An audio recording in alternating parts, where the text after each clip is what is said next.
Ya, assalamualaikum warahmatullahi wabarakatuh. Ya, saya Irfan dari Bandung. Ya, beberapa hari ini sedang ramai di Instagram dan juga Facebook sejauh yang saya lihat, yaitu sedang ramai meme Tuman. Jadi meme Tuman ini menggambarkan dua karakter ya, yang salah satunya sedang menampar gitu ya. Ini sebenarnya adegan kekerasan. Jadi sedang menampar temannya, yang di situ ada kalimat dan kemudian diakhiri oleh kata tuman seperti itu. Ya, awalnya saya kurang tahu ya asal muasalnya dari meme tersebut, tahu-tahu itu udah rame ya. Ya, mungkin banyak yang bertanya, apa sih arti kata tuman itu? Sejauh yang saya tahu, itu merupakan kosakata dari bahasa Sunda. Rupanya kalau saya lihat juga ternyata itu berasal dari kosakata bahasa Jawa juga ya. Ternyata di Jawa pun ada kata tuman yang artinya kurang lebih sama ya.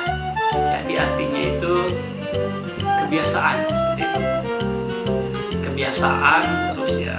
Jadi mungkin kalau di bahasa Indonesia karena dasar kebiasaan lu kayak gitu ya. Kalau misalnya di bahasa Indonesia nya kebiasaan lu, nah itu sepertinya kemungkinan arti kata tuman seperti itu.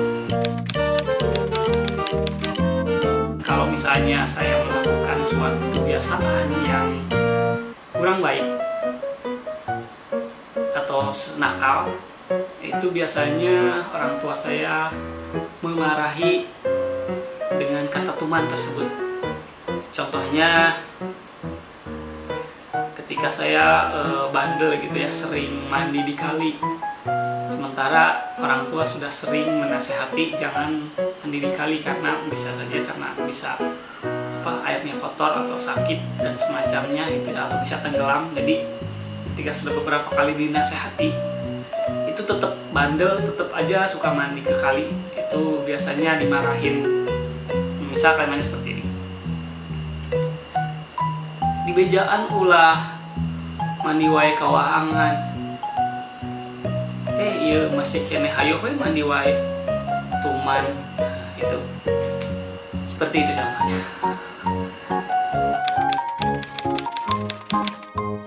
Nah, kalau kita lihat di websitenya KBBI, Kamus Besar Bahasa Indonesia, ternyata kata tuman juga udah ada, jadi udah masuk ke bahasa Indonesia yang artinya kurang lebih sama seperti itu.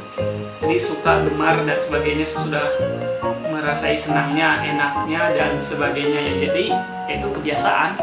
Jadi udah kebiasaan jadinya terus-terus dilakuin kayak gitu. Kalau misalnya konotasinya negatif, kalau dari definisinya sih nggak disebutin ya itu kebiasaan yang negatif.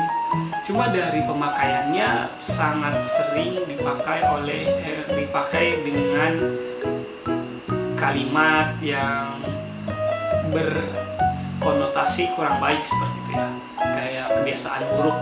Tapi secara definisinya yang saya baca sih nggak ada itu dikhususkan untuk kebiasaan yang jelek. Mungkin untuk kebiasaan baik juga bisa. Ya, fenomena ini saya rasa ada hikmahnya ya. Ya, ada sesuatu yang bisa kita ambil. Jadi viralnya kata atau kosakata atau kalimat dari bahasa daerah seperti itu, terutamanya bahasa Sunda dan juga Jawa ya. Jadi kata yang mungkin awalnya hanya dikenal di daerahnya saja, dengan munculnya meme ini jadi semua orang di Indonesia itu jadi tahu apa arti kata tuman tersebut. Seperti itu sih. Oke, terima kasih. Assalamualaikum warahmatullahi wabarakatuh.